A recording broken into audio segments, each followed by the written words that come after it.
ici, ça doit être un colis. Tu peux me le ramener? Je vais couper là. Ouais, vas-y, pose-le sur la table. Alors toi, je vais t'apprendre ce que c'est la délicatesse.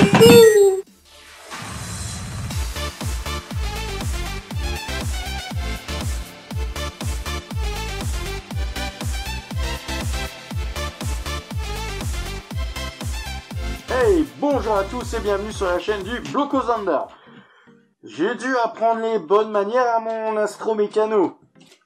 N'est-ce pas? Bon, bref, il n'y a pas que les porgs et les iots qui sont problématiques ici. Il y a les astromécanos qu'on trouve dans une décharge, qu'on essaie de remonter et finalement on fait pas du tout une bonne affaire. Les bonnes affaires, c'est toujours X-Wing V1 à moins 75% et une petite commande. Alors, il n'y en a pas tant que ça, le colis est gros. Toujours comme d'hab, des protections chez Philibert. Et on va commencer par des racailles, avec ce chasseur stellaire du protectorat. Bah, c'est plutôt un bon vaisseau, et en V2, il a un petit bonus de base qui est assez intéressant, qui avant était une carte option qui coûtait 1 ou 2 points, et qui maintenant, au final, en gros, devient de base sur le chasseur. Impeccable. Ensuite, le Quad Jumper. Alors, il est assez sympathique ce vaisseau, puisqu'il a des capacités de rayon tracteur de base, qui peuvent être assez embêtantes. Pour l'adversaire, bien sûr. Donc, un bon petit vaisseau. Ensuite, alors, ce petit pack de canons alloués qui est pas mal, donc avec un Star Viper et un chasseur Xitar, enfin voilà quoi, ça quoi, hein, vous voyez ce que je veux dire au niveau du nom. Une bonne boîte sympathique. Ensuite, pour la rébellion, parce qu'ils avaient besoin de renfort, 2 boîtes d'As Rebelle. Donc du coup, j'avais besoin de AOI, parce qu'avec la sortie d'Epic et le fait qu'il faut les sortir en gros par 3 minimum, j'avais un A-Wing, il me fallait 2 A-Wing, et je suis parti avec 2 A-Wing et 2 B-Wing. Je suis faible, mais le B-Wing, c'est un vaisseau sympathique, et du coup, il y a au moins une boîte qui refinira à la peinture. Un bon petit lot au passage, surtout en moins 75. Ensuite, bon, on va continuer chez les racailles. Le Seroc, donc un petit croiseur sympathique, vraiment avec un beau look qu'on croise notamment dans Clone Wars si je ne m'abuse. Parce que là tout de suite, non, c'est pas dans Clone Wars, c'est dans Rebels qu'on le croise celui-ci. Et franchement, la figurine est sympathique, même si c'est toujours un peu comme d'hab, plutôt pour les scénarios. À voir si Epic leur redonne un petit vent de fraîcheur sur ce point-là. Ensuite, parce qu'il me fallait quand même des renforts impériaux, puisque comme dit, bah, avec le gabarit Epic, faut se renforcer un petit peu, anti-intercepteur. Parce que comme vous le savez maintenant, c'est mon préféré. Un chasseur taille, bah, parce que c'est la base, c'est du consommable, mais on n'est jamais trop de T-Fighter. Et bien sûr, à mon sens un incontournable, et dès qu'ils devraient prendre leur place, même en les sortant par 3, le T-Defender. Et bien sûr, puisque tout ça c'est de la V1, notamment pour les racailles, et que j'en avais pas jusque-là, le kit de conversion V2. Alors j'en profite pour le dire encore une fois, ils sont à moins 50% sur Philibert en ce moment, donc en gros pour 22,50 €, vous pouvez passer votre nation à la V2. C'est franchement le moment de passer à la V2.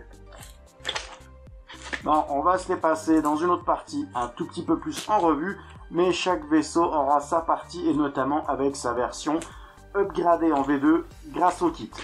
Allez, je vous dis à la suite.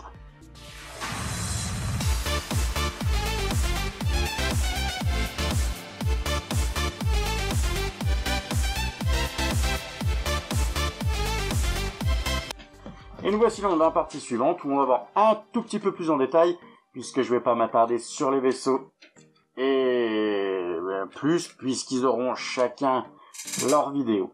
Alors en premier, les impériaux, j'ai déjà fait un unbox dessus, donc je vais pas repasser dessus, et on va plutôt consacrer cette vidéo aux racailles, puisqu'ici, bah, c'est ma nouvelle nation. Donc on va commencer par le chasseur stellaire du protectorat.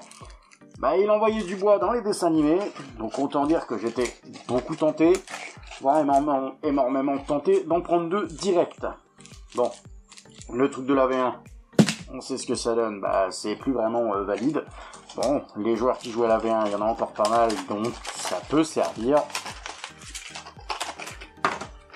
Le chasseur en lui-même. Alors là, je dirais qu'au niveau de la gravure, c'est pas parmi les meilleurs qui sont dans la gamme. Alors je connais pas l'ordre des sorties d'origine, mais je dirais qu'il est sorti il y a déjà quelques temps. Mais il est quand même très beau et la peinture de base est plus que correcte. Il est déjà réédité en V2, il change un petit peu donc au niveau des couleurs, c'est pas plus mal. Et a priori, ils ont resoigné la gravure aussi. Le Quad Jumper. Alors, un remorqueur, un truc plutôt lent. Le truc à dire, c'est qu'il a la marche arrière. Alors c'est une marche arrière qui va le faire stresser, mais il pourra même tourner en marche arrière. Donc autant dire que c'est un vaisseau très intéressant. Bon, pareil hein, pour les stickers, enfin tout ce qui est pion V1. On va plutôt passer à la figurine. Comme je vous le disais, il est à mon sens assez intéressant en termes de jeu, puisqu'il a cette notion de rayon tracteur, et en fonction de la carte que vous jouez, hein, il y a des trucs sympathiques. Alors là, la figurine, tout de suite, elle est carrément plus belle. La peinture est plus soignée, la gravure, il n'y a rien à voir. C'est un vrai chef-d'œuvre.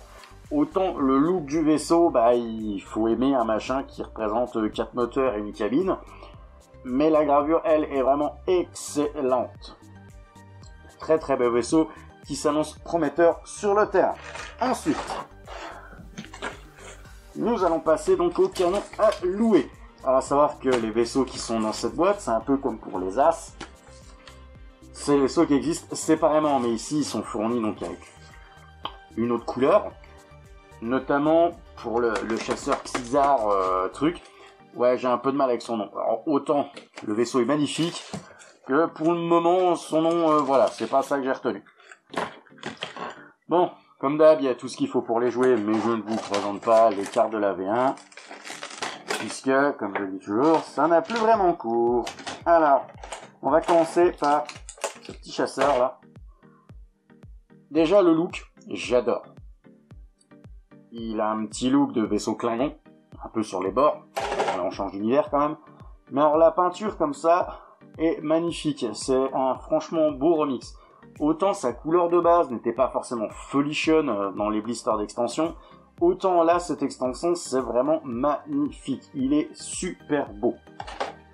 Le Star Viper, un vaisseau qui vient de l'univers étendu, puisqu'il vient d'un truc qui est à peine sorti au final. Et bah, ça fait plaisir de le voir. Il m'attirait pas de trop visuellement, mais maintenant que j'ai la figurine dans les mains, franchement la figurine est magnifique. La gravure est de qualité, le look est franchement sympathique. Alors là, limite, il est peut-être plus beau dans sa version petit blister séparément, mais ça reste sympathique, ces tons de gris très foncé et de rouge. Et le Star Viper, quand on voit ses règles de mouvement, il est bien. Franchement, je pense qu'il va être très très appréciable sur un terrain.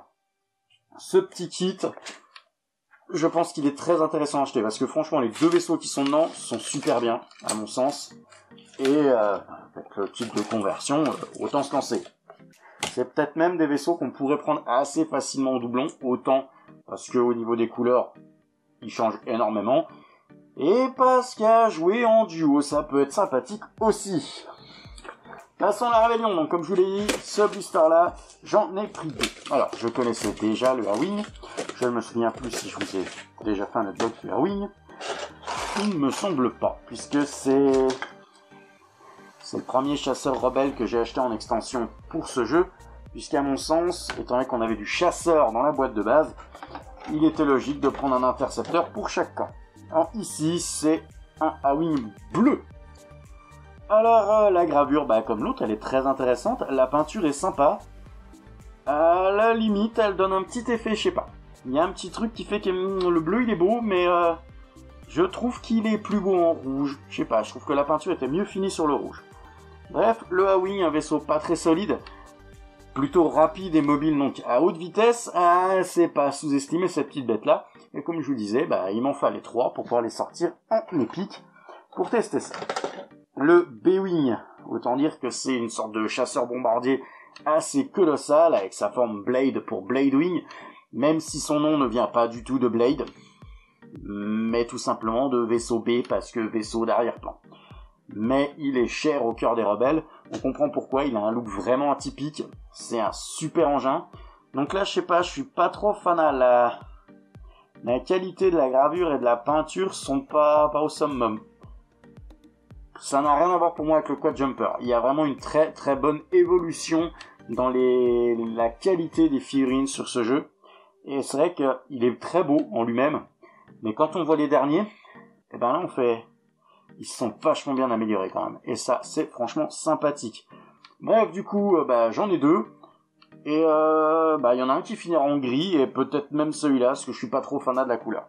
Perso, là, la couleur de l'as ne m'attire pas spécialement. Passons à la grosse bête, le Serok. Alors, c'est un vaisseau, autant la plupart des gros vaisseaux ont été littéralement pillés sur le site, que le Serok, il en reste encore plein. Je trouve ça dommage, parce que même si on est impériaux, on peut très bien l'acheter, leur peindre en gris. C'est ce qui risque d'arriver au mien, parce qu'après tout, c'est un vaisseau de transport.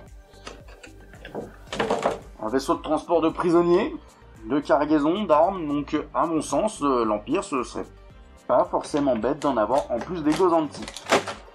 Et d'ailleurs, j'ai loupé le Gozanti et je suis bien dégoûté. Alors la bête, déjà, il est assez gros, rien à voir avec le GR75 que j'ai déjà, il est beaucoup plus gros. La gravure est de meilleure qualité et la peinture est meilleure qualité que le GR75 qui m'avait un peu déçu au déballage. Donc comme je l'ai dit, moi, il va certainement finir en gris, mais c'est une belle pièce. Franchement, voilà, si vous aimez les racailles, je pense que dans une collection, il est franchement sympathique, parce qu'à moins 75%, il représente plus grand chose et vous avez quand même une belle pièce à mettre sur l'étagère, même si vous n'êtes pas joueur. Donc profitez-en parce qu'il y en a encore beaucoup. Bref, de ce que j'ai vu au niveau Sénat, il a l'air intéressant. Avec, il y a un espèce de chasseur, je sais plus quoi, comment qu'ils appellent ça, ce truc là. Et en fait, il est bien en termes de look, mais je trouve qu'en termes de déplacement, il manquait un peu. En V1, il avait des cartes qui permettaient de le payer moins cher, il se déplaçait mieux, un truc dans le genre.